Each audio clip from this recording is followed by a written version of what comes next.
Hey there, viewer. Picture this, a big, busy airport with tons of people all over the place. Everyone's running around, dragging suitcases, talking loud, and trying to catch their planes. It's noisy beeping announcements, kids crying, and shoes squeaking on the shiny floor. Right in the middle of all this mess are two kid siblings named Jamal and Keisha. They're just standing there, waiting to get on their flight. They're super excited, chatting about all the fun stuff they're going to do on their trip. But guess what? Something big is about to go wrong. Really, really wrong. Like, whoa, wrong. Before I tell you more, I've got two quick questions for you. Have you ever been treated unfair, like someone was mean to you for no reason? And what would you do if you had a super cool secret that nobody knew about? Something so big it could surprise everyone? Think about it for a second. Then, drop your answers in the comments down below. I'd love to hear what you say. Oh, and if you like wild, crazy stories like this one, make sure to hit that subscribe button. It's right there waiting for you. Okay, ready? Let's dive in. It was a bright, sunny afternoon at Gate 12. The sun was shining through the giant windows, making everything look warm and golden. Planes were parked outside, big and silver, with workers in orange vests running around them. Inside, the airport was packed. People were pushing carts piled high with bags. Some were eating snacks, pretzels, chips, candy, while others sipped coffee or checked their phones. Kids were everywhere, some chasing each other, some holding their parents' hands. It was loud and busy, like a giant beehive buzzing with action. Jamal was 14 years old. He was tall for his age, with a bright red backpack slung over one shoulder. He had short hair and a big smile, like he was always up to something fun. His little sister, Keisha, was 12. She was shorter, with braids tied back with a purple scrunchie. Her backpack was blue, and it had a little keychain shaped like a star dangling from the zipper. They stood in line together, holding their tickets tight. Those tickets were their golden pass to get on the plane. They couldn't wait to fly. They were talking fast, their voices all bubbly and happy. I bet the plane's gonna go so fast, Jamal said, bouncing on his toes. Like, zoom. Right up into the clouds. Keisha giggled. Yeah, and I'm gonna look out the window the whole time. Maybe we'll see birds or something cool up there.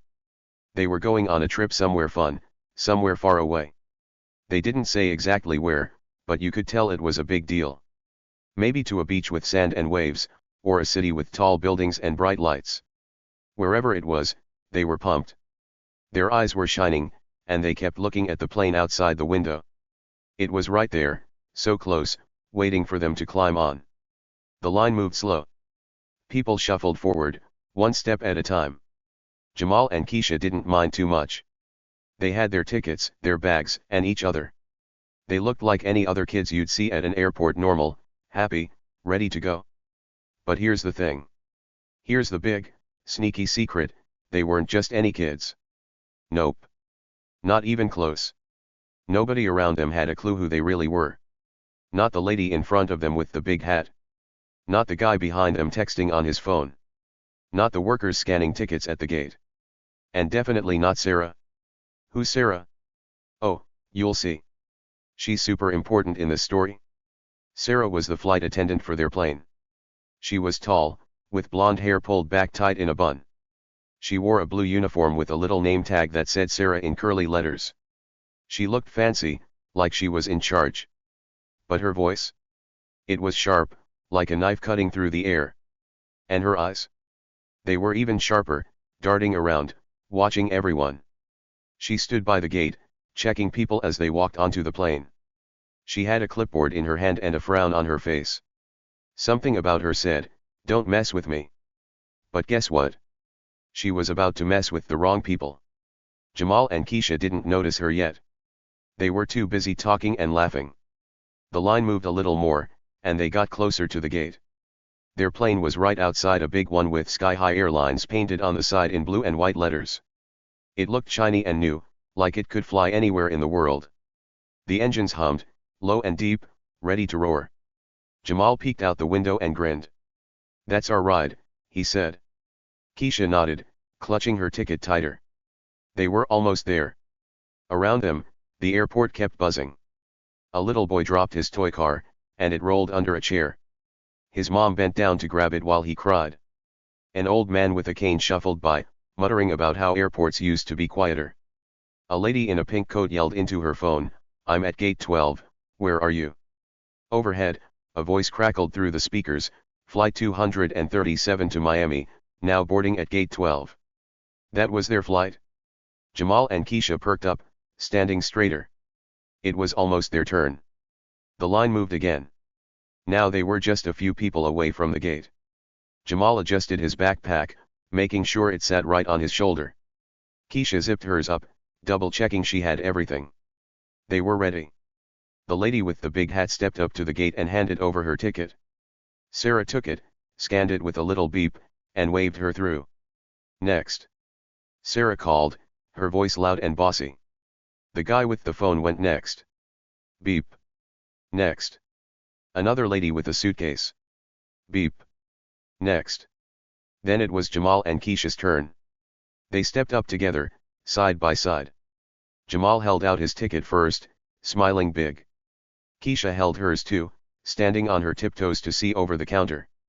They were so close to the plane now they could almost feel the seats, hear the engines, imagine the clouds outside the window. This was it. Their adventure was about to start. But Sarah? She didn't smile back. She didn't even take their tickets. She looked down at them, her eyes narrowing like she was trying to figure something out. Her lips pressed into a thin line. She put her clipboard down and crossed her arms. "Hold on," she said, her voice sharp and cold. "What are you two doing here?" Jamal blinked. We're getting on the plane," he said, holding his ticket higher. "See? We've got tickets." Keisha nodded fast. "Yeah, we're going on a trip. It's all good." But Sarah didn't look at the tickets. She didn't even glance at them.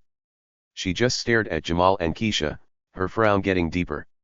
Something about her said trouble. Big trouble. The kind of trouble that makes your stomach twist. The people behind them in line started to look over, wondering what was going on. A man with glasses whispered to his wife. A kid with a juice box stopped sipping and stared. The air felt heavy all of a sudden, like a storm was coming. Sarah leaned forward a little, her voice dropping low. "I don't think so," she said. "You two don't look like you belong here." Her words hit hard, like a slap. Jamal's smile faded. Keisha's eyes got wide. What did she mean? They had tickets. They were in the right place. But Sarah didn't care. She'd already made up her mind. "Now, let's stop right here for a second. Can you feel it?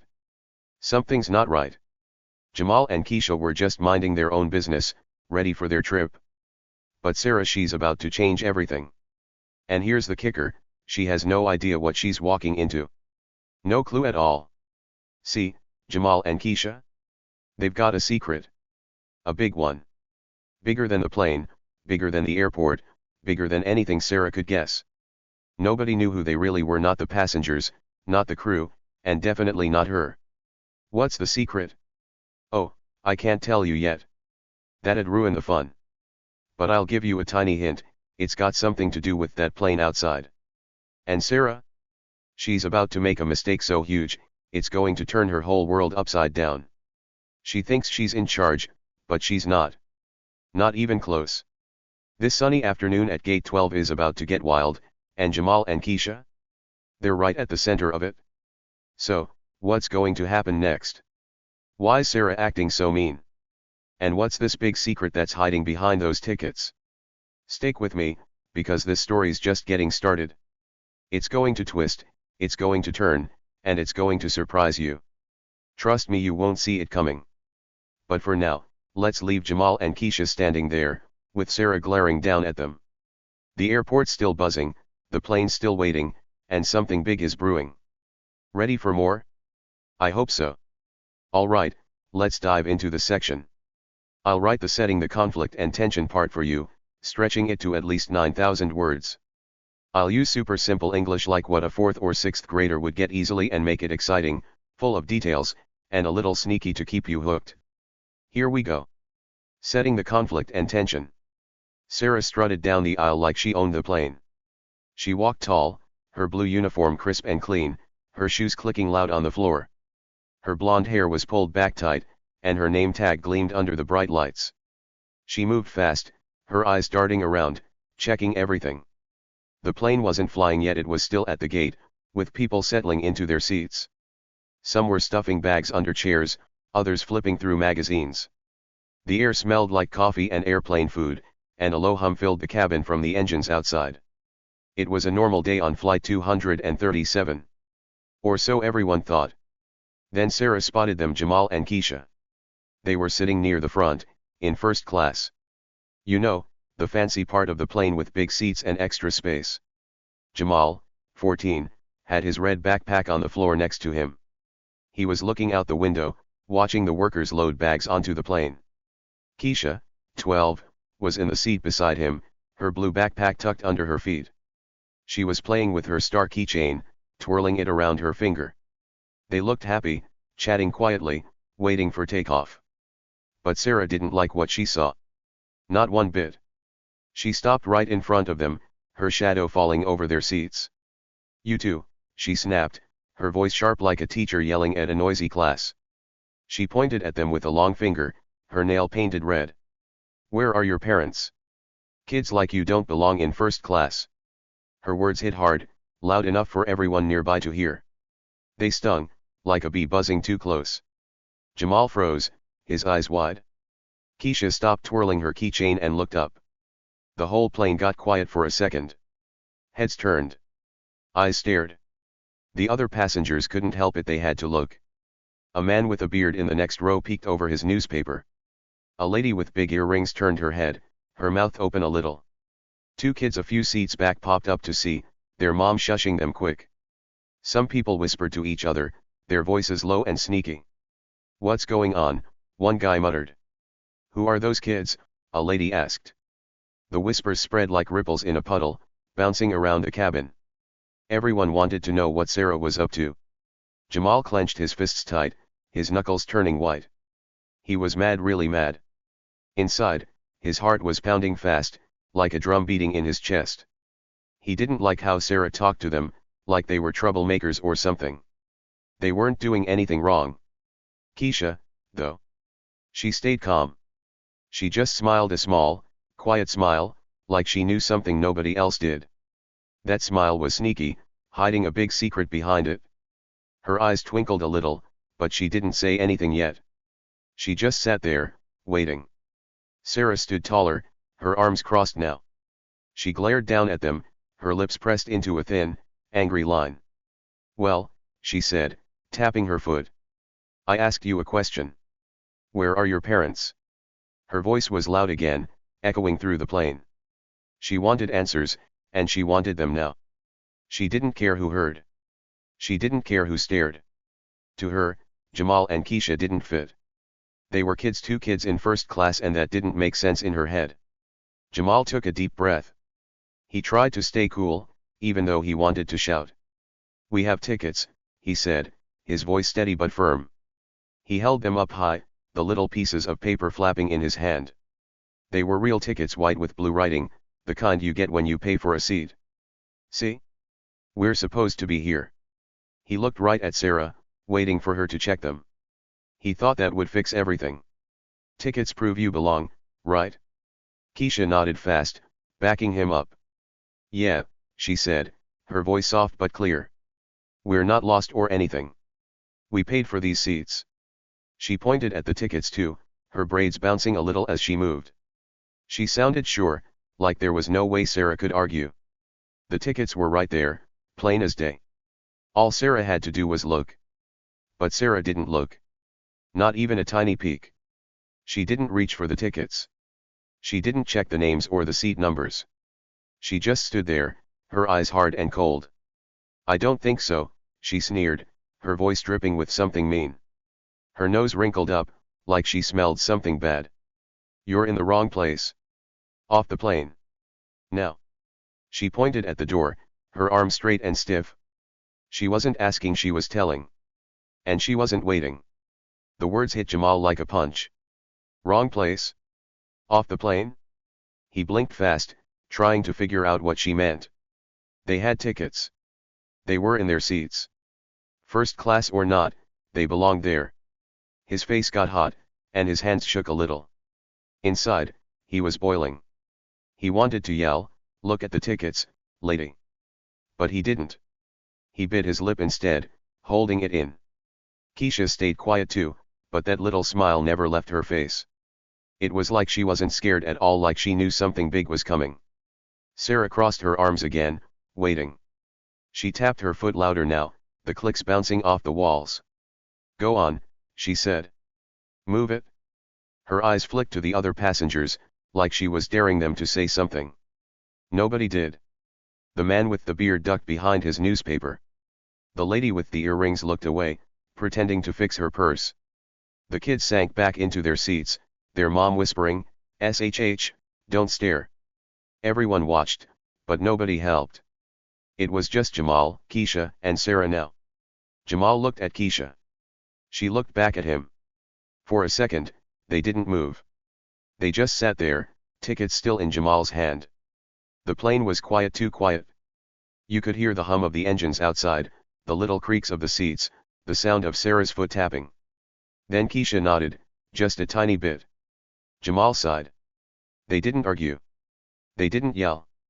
They just grabbed their bags, Jamal's red one, Keisha's blue one, and stood up. Jamal slung his backpack over his shoulder. Keisha zipped hers shut and pulled it onto her back. They turned and walked toward the door, their sneakers squeaking on the floor. Heads high, chins up, they didn't slump or shuffle. They moved slow, steady, like they weren't ashamed at all. The passengers watched them go. Some frowned. Some whispered more. "That's not right," a lady in a green shirt muttered. "Poor kids," an old man said under his breath. But nobody stopped Sarah. She'd won for now. Sarah stood there, smirking a little. She thought she was right. She thought she'd caught two kids trying to sneak into first class. She turned back to the aisle, flipping her clipboard open like nothing happened. "Next passenger," she called, her voice sharp again. The plane started buzzing again, people talking, bags rustling, kids giggling. It was like Jamal and Keisha were already forgotten. But here's the thing, Sarah had no idea what she'd just started. No clue at all. She thought she was smart, kicking them off like that. She thought she was in charge, running the show. But she wasn't. Not even close. Those two kids walking off the plane? They weren't just kids. They had something up their sleeves, something huge. Something that was going to flip this whole day upside down. See, Sarah didn't know who Jamal and Keisha really were. She didn't know about their secret, the one hiding behind that little smile on Keisha's face, the one burning in Jamal's clenched fists. She didn't check the tickets, so she didn't see the names. She didn't ask questions, so she didn't hear the truth. She just judged them fast and mean and sent them packing. Big mistake. Huge mistake. The kind of mistake that comes back to bite you hard. Outside, Jamal and Keisha stepped off the plane and onto the jet bridge, the long tube that connects the plane to the gate. It was cold in there, with gray walls and a bumpy floor. Their footsteps echoed as they walked. Jamal kicked at the ground, still mad. "That was so dumb," he said, his voice low. "She didn't even look at our tickets." Keisha shrugged, that smile still there.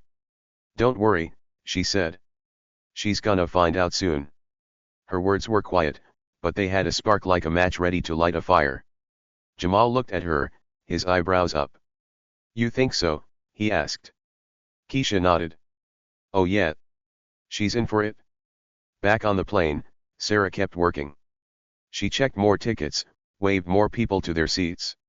She didn't think about Jamal and Keisha anymore. To her, they were gone, out of sight, out of mind. The door closed with a loud thud. The plane started to roll away from the gate, engines rumbling. She sat down in her jump seat, buckling her seat belt. She thought it was over. She thought she'd handled it. But it wasn't over. Not by a long shot. Sarah had just lit a fuse, and it was burning fast. Jamal and Keisha weren't done. They were outside, yes, but they weren't leaving. They were waiting. Waiting for the right moment. Waiting for the truth to come out. And when it did, oh boy, Sarah was going to wish she'd looked at those tickets. She was going to wish she'd kept her mouth shut. What's the truth? What's the secret? I can't tell you yet, that's for later. But I'll give you a hint, it's big. Bigger than the plane. Bigger than the airport. Bigger than anything Sarah could dream of. She thought she owned that aisle, but she didn't own a thing. Jamal and Keisha? They had something she couldn't touch. And soon, very soon, she was going to find out what it was. Outside the plane, Jamal and Keisha sat by the gate. The airport was still buzzing all around them, people walking fast, suitcases rolling, voices chattering. They were on a little bench near gate 12, the one they'd just been kicked out of. The big window next to them showed their plane, the one they were supposed to be on. It was rolling away now, moving slow toward the runway. Jamal's red backpack sat on the floor by his feet. Keisha's blue one was on her lap, her star keychain dangling off the side. They didn't look sad or scared. Nope. They looked like they had a plan. She's gonna regret that, Keisha whispered, her voice soft but sneaky. She pulled out her phone, a little black one with a sparkly case. Her fingers moved fast, tapping the screen. Jamal watched her, his eyes big. He nodded, slow and sure. Yeah, he said. Let's call Dad. His voice was low, like he didn't want anyone to hear. See, here's a little hint for you, their dad wasn't just some regular guy. Oh no. He was someone big, someone super important. The kind of person who could turn this whole mess upside down. But for now, they didn't say his name. They just waited, sitting there, watching the plane get smaller outside. The airport was loud. Overhead, a voice boomed through the speakers, Flight 19 to Chicago, boarding now at Gate 8. A lady with a big purse ran by, her shoes clacking. A kid with a balloon waved it around, laughing. Workers in orange vests pushed carts full of bags. Jamal leaned back on the bench, his arms crossed. He was still mad, his fists were tight, and his eyebrows scrunched up. That lady didn't even look at our tickets, he said, kicking the floor a little. So dumb. Keisha giggled, still tapping her phone. Don't worry, she said. She's gonna feel real silly soon. Her smile was small but bright, like she knew something fun was coming. She hit one last button on her phone and held it up to her ear. It started ringing, quiet at first, then louder. Jamal leaned closer, listening. Is he picking up? He asked. Keisha nodded. Yup. Any second now. Back on the plane, Sarah was feeling good. Real good. The engines roared, and the plane lifted off the ground, climbing up into the sky. She sat in her jump seat near the front, her seat belt clicked tight. The other flight attendants were there too, two of them, a guy named Mike and a lady named Tara.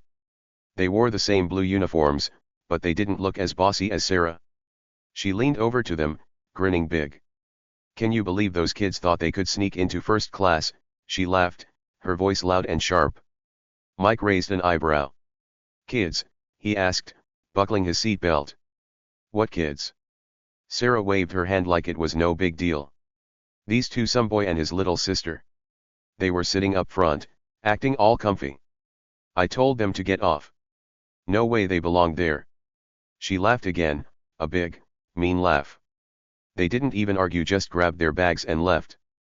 Guess they knew I was right. Tara frowned a little. Did you check their tickets? She asked, her voice soft. Sarah snorted. Didn't need to. You could tell they didn't fit. First class isn't for kids like that. She leaned back in her seat, crossing her arms. The plane tilted higher, the clouds zooming by outside. She thought she'd won. She thought she'd caught some sneaky troublemakers and showed them who's boss. The other passengers couldn't hear her, they were busy with their own stuff. Some slept, some ate snacks, some watched the little TVs in the seats. The plane was in the air now, and Sarah felt on top of the world. But she didn't know what was happening back at the airport. Oh no. Something big was starting, something she couldn't see from up in the sky. While she bragged and laughed, Jamal and Keisha were still at gate 12. Keisha's phone stopped ringing. A deep voice came through, loud enough for Jamal to hear too. Hello, it said. Keisha's smile got bigger. Hi, Dad, she said, all calm and happy. Jamal perked up, sitting straight. Tell him what happened, he whispered, nudging her. Keisha nodded.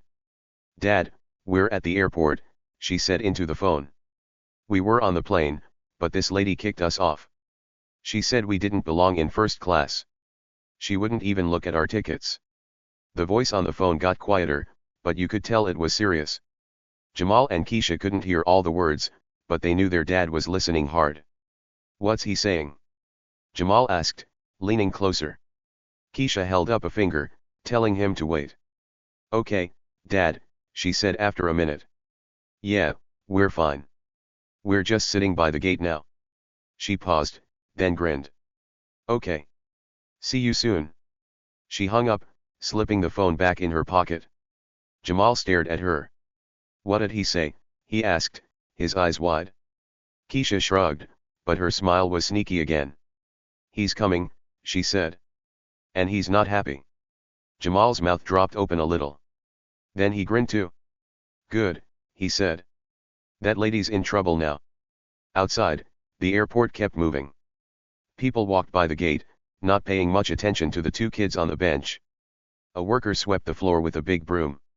A lady at the desk typed on her computer, her glasses slipping down her nose. The big window showed the sky blue and clear, with a few puffy clouds. Their plane was gone now, just a tiny dot way up high. But Jamal and Keisha didn't care. They weren't worried about missing their trip.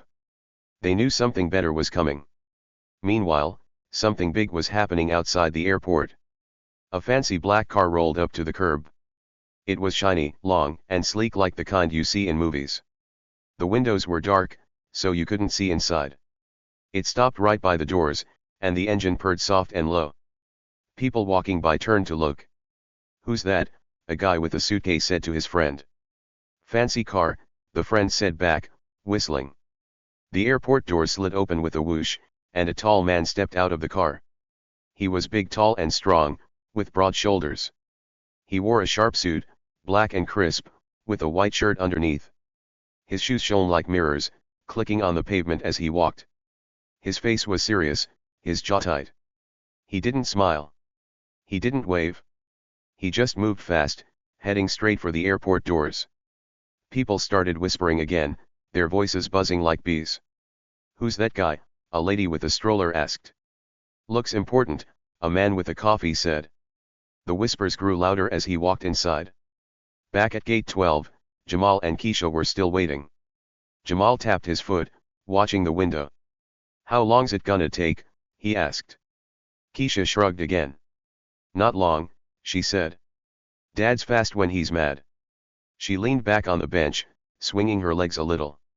That little smile stayed on her face, like she could see the future and it was going to be good. The airport clock ticked on.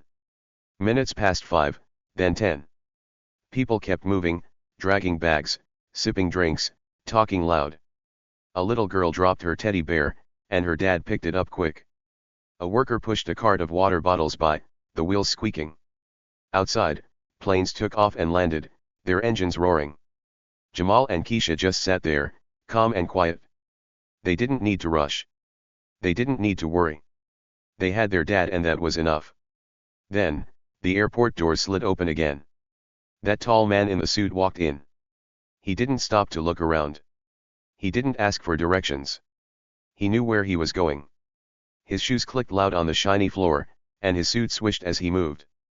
People turned to stare. A kid with a backpack pointed. Who's that? He asked his mom. She shushed him, but she looked too. The man's face stayed serious, his eyes locked ahead. He was heading right for gate 12. Jamal saw him first. Keisha, he said, sitting up fast. Look. Keisha turned, and her smile got huge. Told you, she said.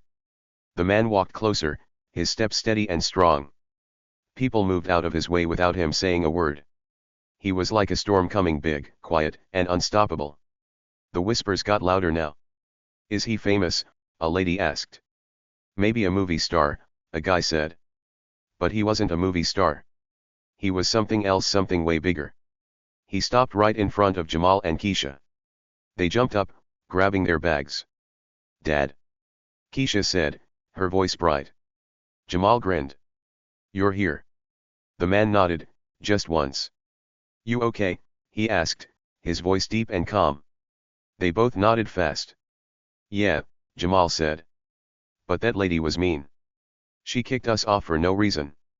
The man's eyes narrowed a little. I heard, he said. Let's fix this. He turned toward the gate desk, where a worker was still typing. The worker looked up, saw him, and froze. Her glasses slipped down her nose again. Can I help you? She asked, her voice shaky. The man didn't answer right away. He just stood there, tall and still. Jamal and Keisha stood behind him, their bags ready. The airport kept buzzing, but around them, it felt quiet, like everyone was holding their breath. Something big was about to happen. Something Sarah didn't see coming. Up in the sky, she was laughing, thinking she'd won. But down here, the tables were turning. Fast.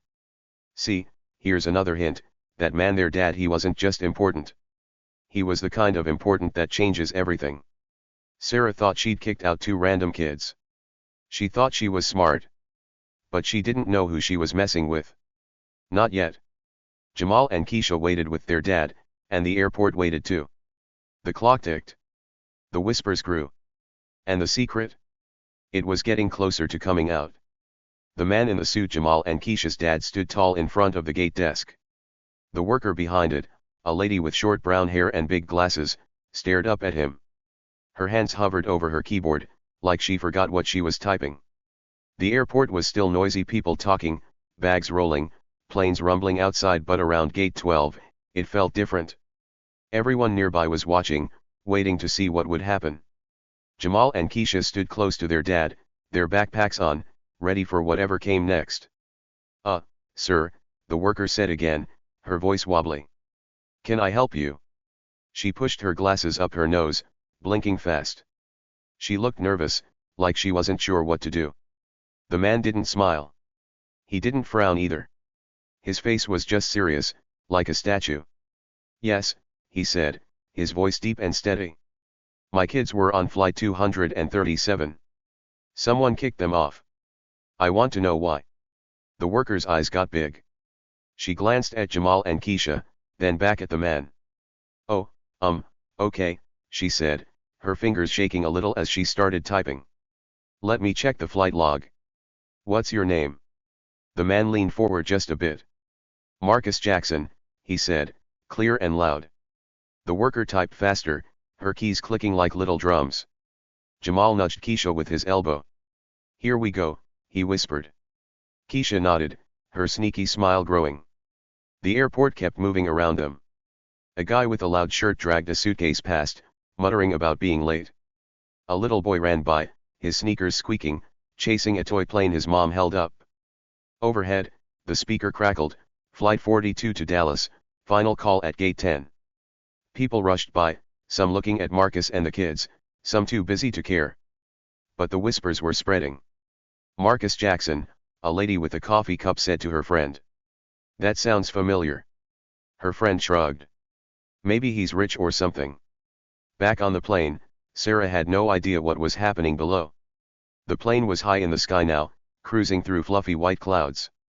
The little ding sound rang out, telling everyone they could unbuckle their seat belts. Passengers stretched, grabbed snacks, or flipped on their seat TVs. Sarah stood up from her jump seat, smoothing her uniform. She walked down the aisle, checking on people, her chin up like she owned the place. Mike, the other flight attendant, followed her, carrying a tray of water cups. Everything good? Mike asked, handing a cup to a lady in a red hat. Sarah nodded, smirking. Yup. Smooth flight so far. And no troublemakers up front anymore. She laughed again, that sharp, mean laugh. Mike tilted his head. You sure those kids weren't supposed to be there? He asked. Sarah rolled her eyes. Please. They didn't look like first-class kids. I know what I'm doing. She kept walking, handing out napkins, acting like she'd solved a big problem. Tara, the other flight attendant, watched from the back. She didn't say anything, but her frown got deeper. She didn't like how Sarah bragged. She didn't like how fast Sarah kicked those kids off. Something felt off to her, but she stayed quiet, folding blankets and stacking trays. The plane hummed along, the engine steady, the sky bright outside. Sarah thought she was safe up there, far away from trouble. She was wrong. Down at the airport, the worker at the gate desk stopped typing. She stared at her screen, her mouth dropping open a little. Mr. Jackson, she said, her voice squeaky now. Marcus nodded. Yes. The worker swallowed hard. It says here your kids Jamal and Keisha had tickets for first class on flight 237. Paid in full. Everything's right. She looked up at him, her glasses slipping again. They were supposed to be on that plane. Jamal grinned big. Told you, he said, loud enough for people nearby to hear. Keisha giggled, covering her mouth. Marcus didn't smile, but his eyes got sharper. So why aren't they? He asked, his voice low but strong. The worker bit her lip. I don't know, sir. The flight attendant, Sarah, must have, made a mistake. She looked scared now, like she didn't want to be the one telling him this. Marcus stood straighter. A mistake, he repeated, slow and clear. The worker nodded fast. Yes, sir. I can call the plane, talk to the crew, figure it out. Marcus held up a hand, stopping her. No need, he said. I'll handle it. He turned to Jamal and Keisha. You two wait here. I've got a call to make. He pulled out his phone, a big, shiny one, and stepped away, his shoes clicking on the floor. Jamal and Keisha sat back down on the bench. He's mad, Jamal said, watching their dad walk off. Keisha nodded. Yup. That lady's toast. They both laughed, quiet and sneaky. Around them, people kept staring. A man with a briefcase slowed down, listening. A lady with a stroller tilted her head, curious. The whispers got louder. Who is he? A kid with a juice box asked his dad. Dunno, the dad said, but he looks like a big deal. Marcus stopped a few steps away, near the big window. He tapped his phone and held it to his ear. The airport noise faded a little as he waited. Then someone answered. Yes, Marcus said, his voice firm. It's me. My kids were kicked off flight 237. First class. No reason. Fix it? He paused, listening. Jamal and Keisha couldn't hear the other side, but they saw their dad's face still serious, still strong. Good, he said after a minute. I'm at the gate now. Make it fast. He hung up, slipping the phone back in his pocket. He walked back to the kids. Done, he said. Jamal's eyes got wide. What's gonna happen? He asked. Marcus looked down at him. You'll see, he said. They're sorting it out. Keisha clapped her hands. Told you he's fast, she said. Marcus almost smiled, but he stayed quiet, standing there like a tower. Up in the sky, Sarah was still strutting around. She handed a pillow to a guy in a suit, then checked the snack cart. Need more cookies, she called to Tara. The plane was calm, the passengers happy. She thought everything was perfect. Then her little radio buzzed clipped to her belt, it crackled loud. She grabbed it, frowning. Yeah, she said, holding it to her ear. A voice came through, sharp and quick. Sarah, this is ground control. We've got a problem. Sarah blinked. What problem? She asked.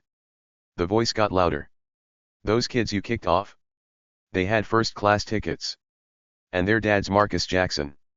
He's at the gate now, and he's not happy. Sarah's smirk dropped fast. Her face went pale, like she'd seen a ghost. Wait, what? She said, her voice shaking. Back at the gate, Marcus stood with Jamal and Keisha. The worker at the desk was typing again, faster now, her face red. People around them kept whispering. Marcus Jackson, a lady with a hat said. Isn't he the guy who? She stopped, like she wasn't sure. Her friend nodded. Yeah, I think so. Big shot. The airport hummed along, but gate 12 was buzzing with something else, something big. Jamal looked up at his dad. What's next? He asked. Marcus glanced down. We wait, he said. Not long.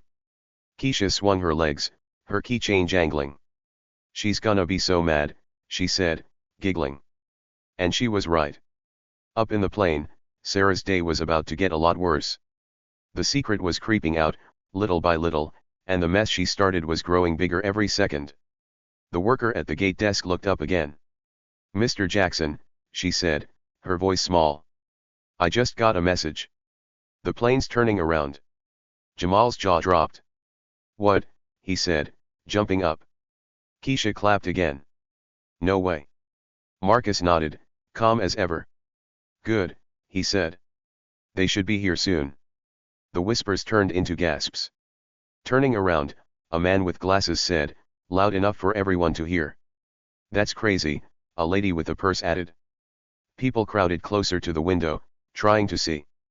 The sky was still blue, but their plane Flight 237 was out there somewhere, coming back. All because of Marcus. All because of Jamal and Keisha. Up in the air, Sarah's radio buzzed again. Sarah, confirm you're heading back to the gate, the voice said. Her hands shook as she held it. What? Why? She asked, her voice high and squeaky now. Orders from the top, the voice snapped. Marcus Jackson's kids were on your flight. You messed up. Big time. The radio clicked off, leaving Sarah standing there, frozen. Mike looked over. What's wrong? He asked. Sarah didn't answer. She just stared ahead, her face white. Tara walked up, curious. Sarah, she said. Sarah shook her head fast. It's fine, she lied, her voice cracking. Just a mix-up. But it wasn't fine. The plane tilted, turning slow, heading back to the airport. Passengers started muttering. What's happening? A lady in a scarf asked. Are we landing already?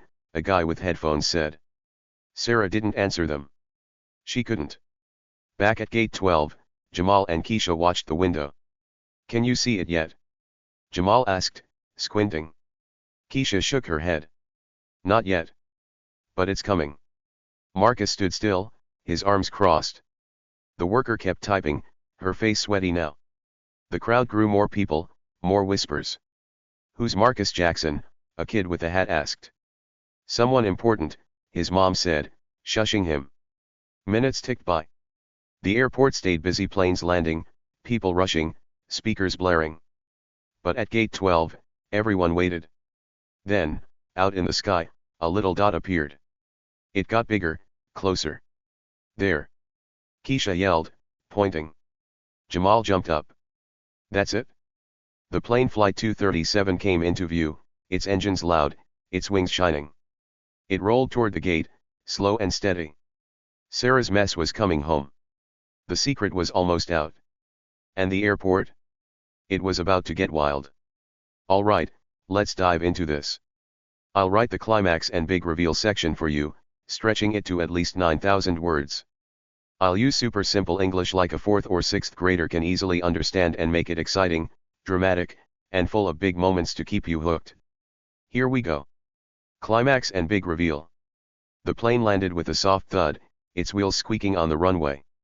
It rolled slow toward gate 12, the engines humming low.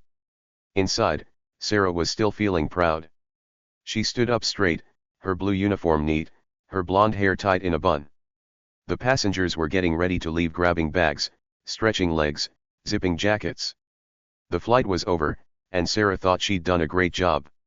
She'd kicked those kids off, kept first class right, and now she could relax. Or so she thought.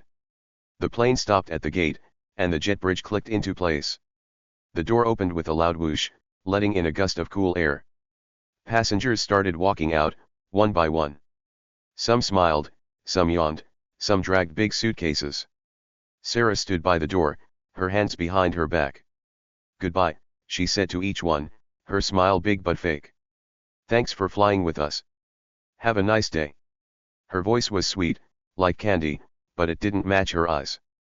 Those were sharp, still smug, still sure she'd won. The line moved fast. A man with a hat tipped it at her. Good flight, he said. Sarah nodded. Thank you. A lady with a baby waved. See you next time, she said. Sarah waved back. Bye-bye. The passengers kept coming, old people, young people, kids with toys. They shuffled past, their shoes tapping on the floor. Sarah kept smiling, kept saying goodbye. The plane got quieter as it emptied out. Soon, only a few were left. Then her phone buzzed. It was in her pocket, vibrating loud against her leg. She pulled it out, frowning a little. The screen lit up, her boss's name flashed in big letters. She tapped it quick and held it to her ear. "Hello," she said, her voice still sweet. But the voice on the other end wasn't sweet at all. "Sarah," her boss barked, loud and rough. "Get to the gate. Now." His words were short, like punches. "No please, no how are you? Just an order." Sarah blinked fast. "What? Why?" she asked, her smile dropping. Her boss didn't explain. "Just move," he snapped. Click. The call ended. Sarah stared at her phone, her heart thumping. Confused, she shoved it back in her pocket. Something was wrong, really wrong. She could feel it, like a cold wind on her neck. She turned to Mike and Tara, the other flight attendants, who were picking up trash nearby. "I've got to go," she said, her voice shaky now. "Boss wants me at the gate." Mike looked up, a bag of cups in his hand. "Everything okay?" he asked. Sarah nodded fast, but it was a lie. "Yeah, fine," she said. Tara tilted her head, her eyes narrow. "You sure?" she asked. Sarah didn't answer. She just turned and hurried off the plane, her shoes clicking fast on the floor. The jet bridge was cold and gray, its walls close. She walked quick, almost running, her breath puffing out. What was going on? Why did her boss sound so mad?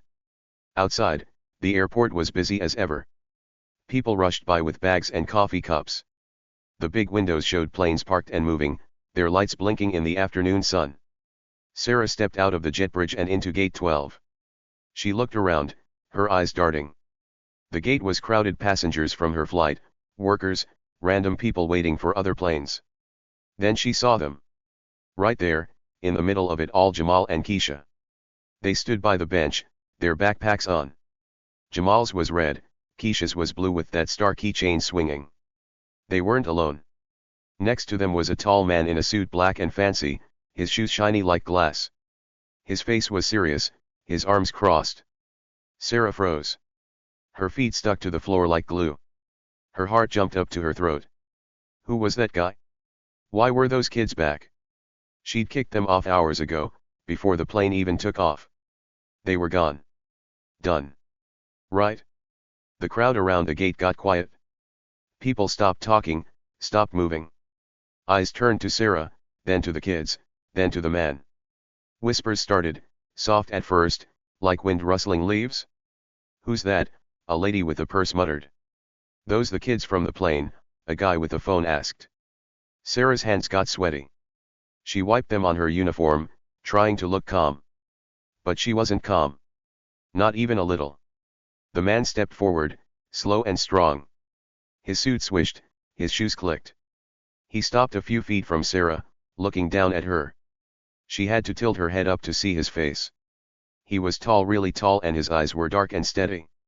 "I'm Marcus Jackson," he said, his voice deep and calm, like a big drum. The words hit Sarah like a wave. She didn't move. She didn't blink. Marcus Jackson? Who was that? The name sounded big, important, but she couldn't place it. Then he kept going. "CEO of Sky High Airlines," he said. "These are my kids." He nodded at Jamal and Keisha, who stood behind him. The crowd gasped loud, all at once, like air rushing out of a balloon. Sarah's face turned red, hot as fire. Then it went white, pale as snow. Her mouth dropped open, but no sound came out. CEO. Sky High Airlines. That was her airline, the one she worked for. And those kids, Jamal and Keisha, were his? Her brain spun fast, like a top out of control. Jamal smirked, a little grin curling his lips. He crossed his arms, watching Sarah squirm. Keisha waved, her hand wiggling like she was saying hi to a friend. Her smile was small but bright, like she'd been waiting for this all day. The crowd kept gasping, whispering, staring. "No way," a kid with a hat yelled. "The boss's kids," a lady with glasses said. "Oh, she's in trouble," an old man chuckled. The noise grew, bouncing around the gate like a ball. Marcus didn't stop.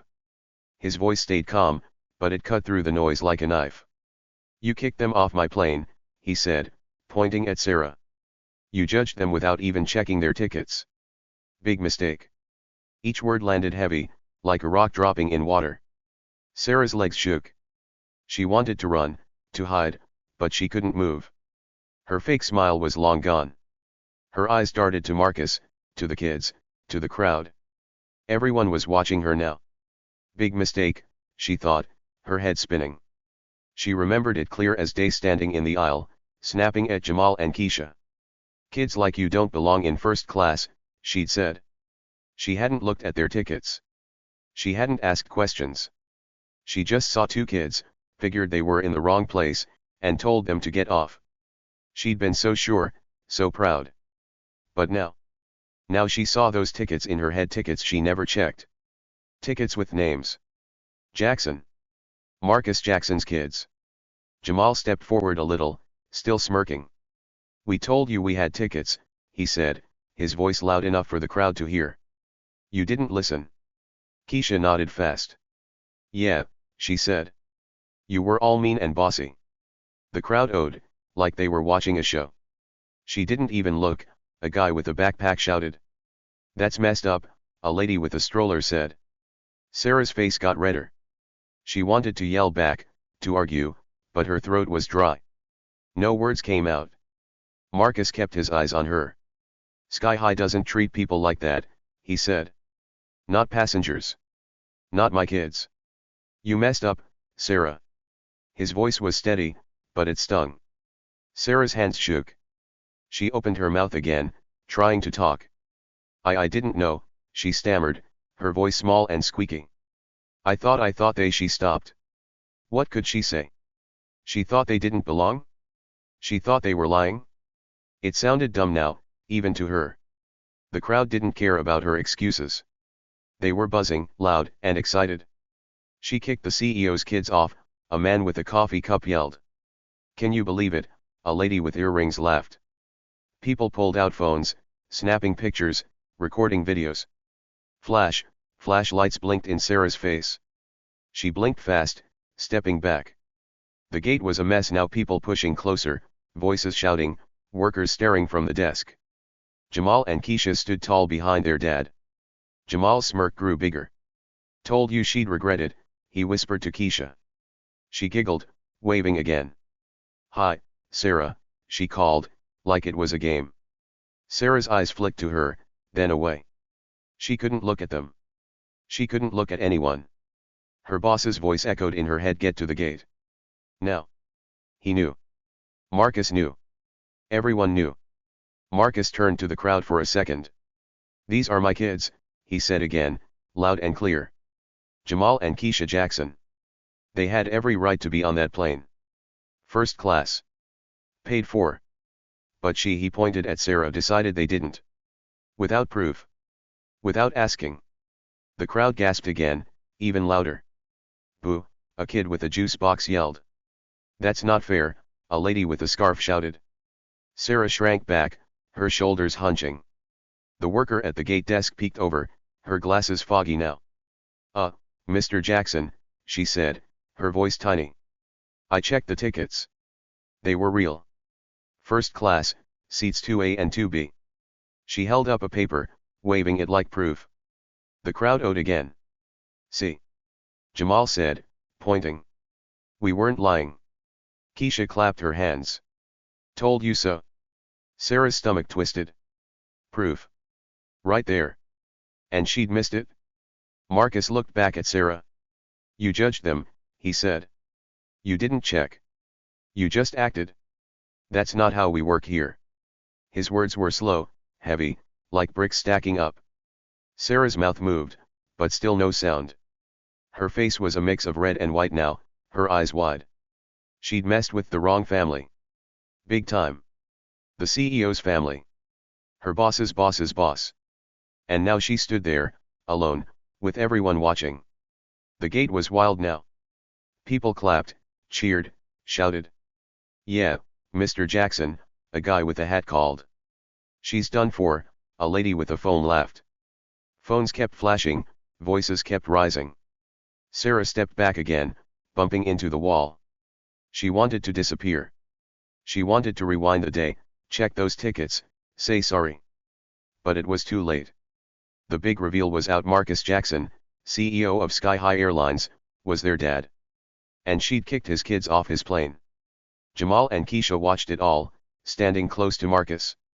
They didn't say much now, just watched Sarah crumble. The crowd loved it, like a big show at the movies. Popcorn was missing, but the drama was there. Sarah's pride was gone, her fake smile smashed. She'd thought she was smart, tough, in charge. But she wasn't. Not anymore. All right, let's get into this. I'll write the resolution and justice served section for you, stretching it to at least 9,000 words. I'll keep the vocabulary super simple, like a 4th or 6th grader can easily understand, and make it fun, satisfying, and full of details to wrap up the story. Here we go. Resolution and justice served. The gate was buzzing like a beehive. People clapped, shouted, and waved their phones, snapping pictures of Marcus Jackson and his kids, Jamal and Keisha. Sarah stood there, her face white as a ghost, her hands shaking. She'd just heard the big reveal. Marcus was the CEO of Sky High Airlines, and those kids she kicked off the plane were his. Her fake smile was gone, her pride smashed. The crowd loved it, but Marcus? He stayed calm. He didn't yell. He didn't need to. His voice was enough. He looked at Sarah, his eyes steady and strong. "You're suspended," he said, slow and clear. His deep voice cut through the noise like a big bell ringing. "We don't treat people like that here. Not passengers. Not my kids." The words hit Sarah hard, like a ball smacking a wall. Suspended. That meant no work, no plane, no uniform for a while, at least. Her mouth opened, then closed. She didn't know what to say. The crowd gasped again, loud and sharp. "Whoa," a kid with a backpack yelled.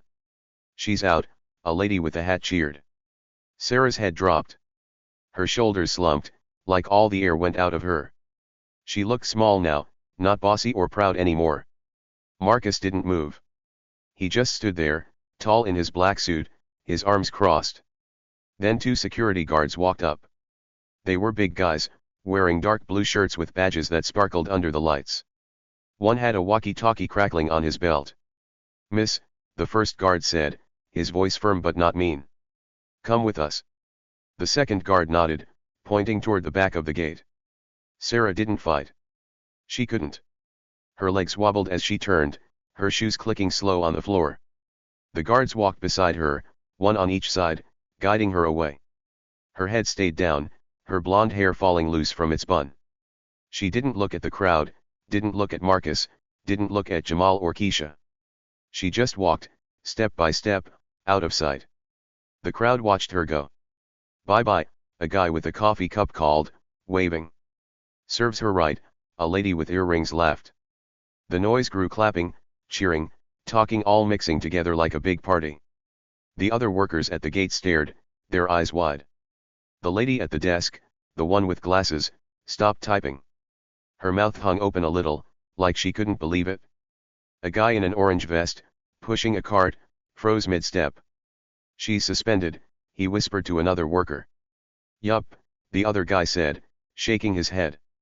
"She messed with the boss's kids." They looked shocked, like the world just flipped upside down. Sarah was their friend, their teammate, and now she was gone just like that. Jamal and Keisha? They didn't look shocked. They looked happy. Really happy. Marcus turned to them, his face softening a little. "You two okay?" he asked, his deep voice quieter now. Jamal nodded fast. "Yeah, Dad. That was awesome." Keisha giggled, swinging her blue backpack. She didn't see it coming. Marcus almost smiled, but he kept it cool. "Good," he said. "Now, let's get you on a better ride." "A better ride?" Jamal's eyes got big. "What do you mean?" he asked. Keisha clapped her hands. "Tell us." Marcus pointed out the big window. "See that?" he said. The kids turned, pressing their noses to the glass. Outside, on the runway, a small plane sat waiting. It was shiny, white, and sleek, not big like the one they were kicked off, but fancy. Really fancy. "That's a private jet," Marcus said. "Just for you two? Your trip's still on?" Jamal's jaw dropped. No way, he yelled, bouncing on his toes. Keisha squealed, jumping up and down. A private jet? For us. The crowd heard it and cheered even louder. Sweet, a kid with a toy car shouted. Lucky kids, a lady with a purse said. Marcus nodded. Yup. No more waiting in lines. No more mean flight attendants. Just you, a pilot, and the sky. He put a hand on each of their shoulders. Let's go. The passengers from Flight 237, the ones who'd whispered about Jamal and Keisha before, were still at the gate. They'd seen it all: Sarah's big mistake, Marcus's big reveal, everything. Now they clapped, their hands smacking together like thunder. Way to go, a man with a beard shouted. You showed her, a lady with a baby called. They weren't whispering anymore, they were cheering, loud and proud. Word spread fast through the airport: don't mess with the Jackson family. Not ever. Marcus led Jamal and Keisha toward the door to the runway. The security guards came back, but this time they were smiling. Right this way, Mr. Jackson, one said, holding the door open. Your jet's ready. Jamal grabbed his red backpack, grinning big. Keisha swung her blue one over her shoulder, her star keychain jangling. They walked out, the sun shining bright on their faces. The private jet waited, its door open, steps down. A pilot in a neat hat waved from the top. Welcome aboard, he called. Inside the airport, people kept talking. Did you see that? A guy with glasses asked his friend. Yeah, the friend said. She kicked the CEO's kids off. Crazy. A lady with a stroller nodded. They got a jet now. That's so cool. The story flew around gate to gate, desk to desk. Workers whispered it over their radios. Passengers texted it to their friends. Don't mess with the Jacksons, they all said. It was like a warning, a big, loud one. Later that day, Marcus sat his kids down. They were in a fancy room at the airport, a quiet spot with soft chairs and big windows. The private jet was ready outside, but he wanted to talk first. Jamal and Keisha sat across from him, their backpacks on the floor. Proud of you for staying cool, Marcus said, his voice warm now. You didn't yell or fight. You just waited. That's smart. Jamal grinned. Thanks, Dad. We knew you'd fix it. Keisha nodded. Yeah. You're the best. Marcus leaned forward, his hands on his knees. But next time, he said, you tell em who you are right away, okay? Say, I'm Jamal Jackson, or I'm Keisha Jackson. Let em know. He pointed at them, his eyes twinkling a little. Jamal laughed. Okay, Dad. I'll be like, my dad's the boss. Keisha giggled. And I'll say, you better watch out. Marcus chuckled a deep, rumbly sound. That's my kids, he said. They all laughed together, the room full of happy noise. Outside, the airline was busy. They put out a big apology letter on their website, all over their screens at the airport. It said, we're sorry. Sky High Airlines made a mistake. 2 passengers were treated wrong on Flight 237. That's not who we are. We'll do better. People read it on their phones, on the big boards above the gates. About time, a man with a suitcase said. Good for them, a lady with coffee nodded. The apology was everywhere, loud and clear. And Sarah? She was stuck at home. No plane, no uniform, no clipboard. She sat on her couch, her head in her hands. Her phone was off: too many calls, too many texts. She didn't want to hear it. She thought about the day, how she'd snapped at those kids, how she'd laughed about it, how she'd been so sure. Now she wasn't sure of anything. Suspended, she whispered to herself. Because of them. She shook her head, rethinking everything: her job, her choices, her big mistake. Back at the airport, Jamal and Keisha climbed into the private jet. The seats were big and soft, like fluffy clouds. A lady in a neat uniform brought them juice and cookies. Wow! Jamal said, grabbing a cookie. This is way better than first class. Keisha sipped her juice, nodding. Yeah. No mean Sarah here. They laughed, settling in. The pilot shut the door, and the engine started a soft hum that grew louder. The jet rolled out, smooth and fast, then lifted off into the sky. From the ground, People watched it go. "There they go," a worker in an orange vest said, waving. "Lucky kids," another worker smiled. The jet climbed higher, a white dot in the blue sky.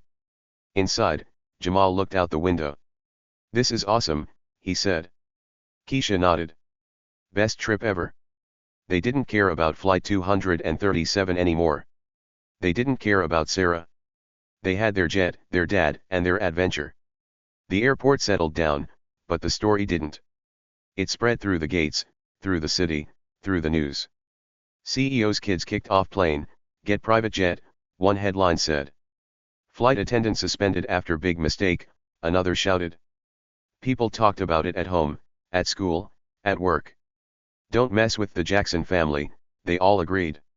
It was a lesson, a big, loud one, and Sarah learned it the hard way.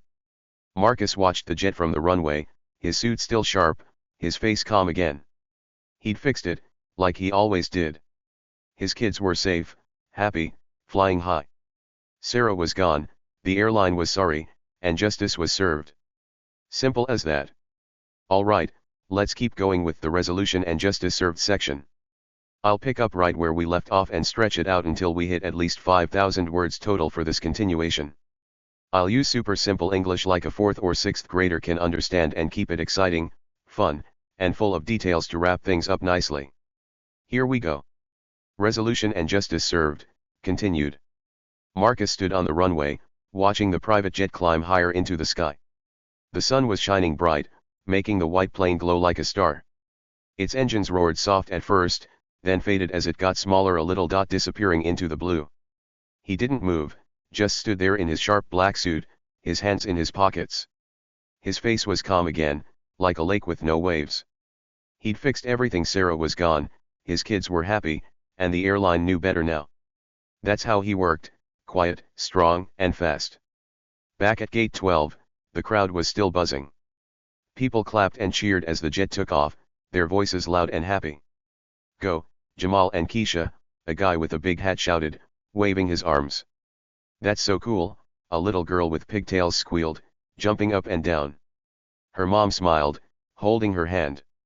"They deserve it," she said. The passengers from Flight 237, the ones who'd seen Sarah kick the kids off, were the loudest. "Take that, Sarah," a man with a backpack yelled, laughing. "Private jet beats first class any day," a lady with a purse added, clapping hard. The noise bounced around the gate, mixing with the airport sounds: beeping carts, rolling suitcases, crackling speakers. Workers in blue shirts and orange vests stood by, watching too. The lady at the desk, the one with glasses, finally closed her mouth. She'd been staring since Marcus said suspended. Now she shook her head, pushing her glasses up. "Wow," she whispered to herself. "That was wild." A guy with a broom nodded at her. "Never seen anything like it," he said. "CEO's kids. Who knew?" Outside, the private jet was gone from sight, but inside, Jamal and Keisha were having the best time. The plane was small but fancy big, soft seats covered in red cushions, little tables that popped up, and windows bigger than the ones on Flight 237. The lady in the neat uniform, their own flight helper, brought them more snacks. "Here's some chips," she said, smiling, handing Jamal a bag. "And here's a soda for you," she added, giving Keisha a fizzy drink. Jamal ripped open the chips, crunching loud. "This is the best," he said, his mouth full. Keisha sipped her soda, bubbles tickling her nose. "Way better than that other plane," she giggled. The pilot's voice came over a speaker, smooth and friendly. "Hey, Jamal and Keisha, this is your captain. We're flying high now. Next stop, your big trip. Sit back and enjoy." Jamal grinned big. "He's cool," he said, leaning back in his seat. Keisha nodded, kicking her legs. "Yeah. No mean Sarah here." They laughed, the sound filling the little jet. The lady helper smiled too, stacking their empty juice cups. "You kids are special," she said. "Your dad made sure of that." Jamal and Keisha looked at each other, proud and happy. They were special, and now everyone knew it. Back at the airport, things were calming down, but not all the way. People kept talking, their voices buzzing like bees. "Did you see how fast he shut her down?" a man with a suitcase asked his wife. "Yup," she said, nodding. No yelling, just you're suspended. Boom. A kid with a toy plane ran around, pretending to fly it. I wanna be like Mr. Jackson, he shouted. His dad chuckled. You gotta be big and tough first, he said, ruffling the kid's hair. The workers got back to their jobs, but they couldn't stop whispering. Sarah's gone, a lady with a clipboard said to her friend. Suspended just like that. Her friend, a guy with a radio, shrugged. She asked for it? Kicking the CEO's kids off? Dumb move. They shook their heads, sweeping floors and checking screens. The gate desk lady typed fast, sending messages to the airline bosses. Flight 237 report, she muttered, her fingers flying. Big mess. All fixed now. She hit send, leaning back in her chair. What a day, she sighed.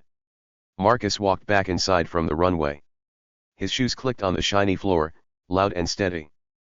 People turned to look, some still clapping. Mr. Jackson, a man with glasses called, waving. Great job. Marcus nodded, just a little, keeping it cool. He headed to that quiet room where he'd talked to Jamal and Keisha before. It was empty now, just soft chairs and a big window showing the sky. He sat down, pulling out his phone. Time to check on things, make sure the airline was running right, make sure his kids were safe in the air. Up in the jet, Jamal and Keisha were still snacking and chatting. Where do you think we're going? Jamal asked, munching another chip. Keisha shrugged, sipping her soda. Somewhere fun. Dad said it's a surprise. She looked out the window, clouds zoomed by, white and fluffy, like cotton candy. Maybe a beach, Jamal said, his eyes big. Or a big city with lights. Keisha added. They grinned, guessing and laughing. The jet hummed along, smooth and fast, taking them wherever Marcus planned. It didn't matter where they were, happy, safe, and flying high. Back at home, Sarah sat on her couch. Her house was quiet, no airport noise, no plane engines, no chattering crowds. Just her, alone, with a cup of tea she hadn't touched. It sat cold on the table, steam long gone. Her uniform was off, crumpled in a pile by the door. She wore sweatpants and a big shirt now, her hair messy and loose. Her phone was dark, she'd turned it off after the 10th call. Friends, co-workers, even her mom, everyone wanted to know what happened. She didn't want to talk. Not yet. She stared at the wall, her head in her hands. Suspended, she said again, her voice small. Because of those kids. She pictured them, Jamal with his red backpack, Keisha with her blue one and that star keychain. She'd been so sure they didn't belong. So sure they were sneaking, lying, tricking her. Kids like you don't belong in first class, she'd snapped. She hadn't checked their tickets. She hadn't asked. She just acted fast and mean. And now? Now she was here, stuck, while they were, where? Flying somewhere, probably laughing at her. Sarah groaned, flopping back on the couch. Marcus Jackson, she muttered. CEO. She hadn't known. How could she? He wasn't on the plane. His name wasn't on her list. But those kids, his kids were. Their tickets were real, paid for, first class. She saw it now, clear as day. She'd messed up. Big time. Her job was on hold, her pride was gone, and her head was full of what ifs. What if she'd looked? What if she'd listened? What if she'd been nice? Too late now. At the airport, the apology screens kept flashing. Sky High Airlines is sorry, they said in big letters. We made a mistake. We'll be better. People walked by, reading it, nodding. Good, a lady with a coffee said. They should be sorry. A guy with a suitcase agreed. Yeah, kicking kids off like that? Not cool. The airline was working hard, sending emails, posting online, talking to workers. No more mistakes, the bosses said. Treat everyone right. It was a promise, and they meant it. Marcus checked his phone in the quiet room. A message popped up from the pilot. Kids are happy, sir. Flying smooth. ETA 2 hours. Marcus nodded to himself. Good. He tapped back, thanks. Keep them safe. Then he called his assistant. Hey, he said when she answered. Make sure the apologies everywhere. And check on Sarah, see if she's okay. His voice was calm, not mad. He didn't hate Sarah, he just didn't like what she did. She'd learn, he figured. People always did. The assistant's voice crackled through. Yes, sir. Apologies out, web, screens, everywhere. I'll call Sarah's house. Marcus said, good. Let me know. He hung up, leaning back in the chair.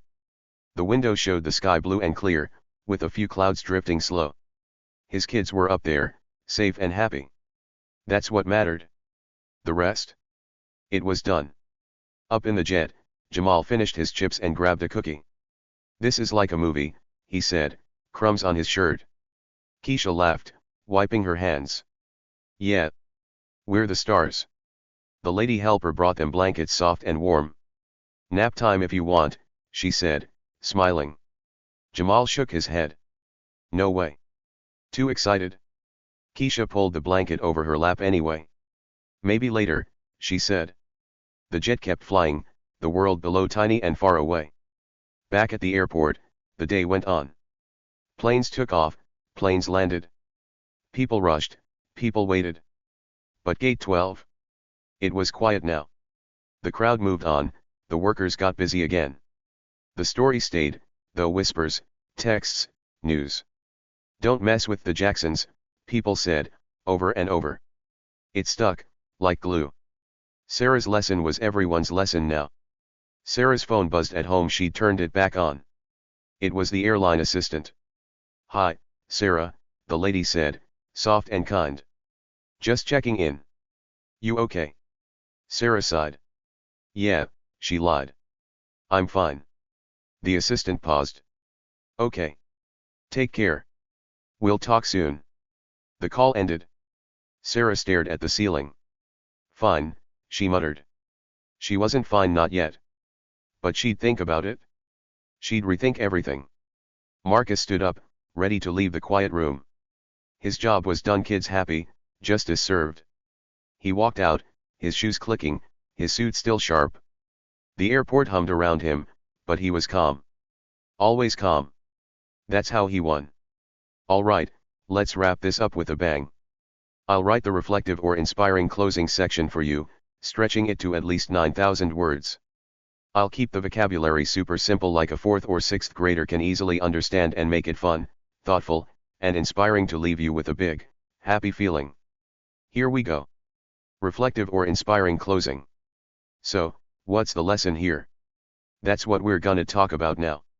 This whole wild story, Jamal and Keisha getting kicked off the plane, Sarah thinking she was so smart, Marcus showing up like a superhero, it's all done. The jet's in the sky, Sarah's at home, and the airport's buzzing with the news. But before we say goodbye, let's stop and think. What does it all mean? What can we learn? Get ready, because this is the part where it gets real and really cool.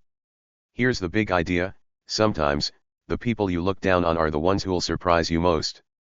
Think about it. Sarah saw Jamal and Keisha, just 2 kids with backpacks, and figured they didn't belong. She didn't check their tickets, didn't ask their names, didn't give them a chance. She thought, nope, not first-class material, and kicked them off. She judged them fast, like snapping her fingers. But guess what? Those kids weren't just anybody. They were Jamal and Keisha Jackson, the CEO's kids. She had no idea who she was messing with, and that's where she went wrong. Jamal and Keisha didn't need to shout or fight. They didn't stomp their feet or yell, "You're so mean." Nope. They stayed cool, super cool. Jamal clenched his fists a little, sure, but he didn't lose it. Keisha just smiled that sneaky smile, like she knew something big was coming. They grabbed their bags, walked off the plane, and waited. They trusted the truth would come out. And when it did, boom. It hit like a thunderclap.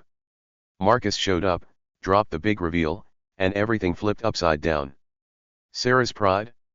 Gone. The crowd. Cheering. The kids. Flying high in a private jet. That's the power of waiting for the right moment. Let's imagine it for a second. Picture Sarah strutting down that aisle, all bossy and sure. "You don't belong here," she snapped. She thought she was the queen of the plane, making the rules, keeping things right. Now picture Jamal and Keisha, sitting there with their tickets, real tickets, paid for, first class. They didn't look fancy. They didn't act big. They were just kids, excited for a trip. But inside, they had a secret, a huge one. Their dad was Marcus Jackson, the boss of the whole airline. Sarah didn't see it coming, and that's the surprise part. The quiet ones, the ones she ignored, turned out to be the strongest. So here's a question for you: have you ever seen someone get treated unfair? Maybe at school, on the playground, or even at home. Maybe someone got picked on because they looked different, or they didn't talk loud, or they didn't fit in with the cool crowd. It happens all the time, right? People judge fast, they look and decide, oh, you're not good enough. But what if those people have a story you don't know? What if they're tougher, smarter, or bigger than you think? That's what happened here. Sarah judged, and she lost. Jamal and Keisha waited, and they won. Next time you see someone being treated bad, stop and think, what's their story? Maybe they're quiet like Keisha, hiding a smile that says, just wait. Maybe they're mad like Jamal, holding it in until the right time. Maybe they've got a secret, a family, a friend, a talent that could turn everything around. You don't know until you look closer. You might be amazed at what you find. People aren't always what they seem, and that's the fun part. The surprise part. The part that makes you go, whoa. Let's rewind the story a bit. Picture the airport, busy, loud, full of people running around. Jamal and Keisha stood in line, tickets in hand, ready to fly. They were happy, chatting about clouds and birds. Then Sarah came along, all sharp and mean. Off the plane, she said, pointing like a teacher sending kids to the corner. The other passengers stared, whispered, watched it happen. Nobody helped, not then. But later, when Marcus stepped in, those same passengers clapped. They cheered. They saw the truth and picked a side. That's another lesson: when you see something wrong, you can wait for the truth, or you can help make it right. Jamal and Keisha didn't need to make a fuss. They had their dad, sure, but they also had something else: patience. They didn't cry or scream. They walked off with their heads high, sat by the gate, and called Marcus. They knew he'd come. They knew the truth would win. And it did, big time. Sarah got suspended, the airline said sorry, and the kids got a jet. Boom. That's what happens when you stay cool and let the story unfold. It's like a seed in the ground. It looks small, but give it time, and it grows into something huge. Now, think about you. What would you do if you were them? If someone told you, you don't belong, and kicked you out? Would you yell? Cry? Run away? Or would you wait, like Jamal and Keisha, knowing you've got something big up your sleeve? Maybe you don't have a dad who's a CEO, most of us don't, but you've got your own strength.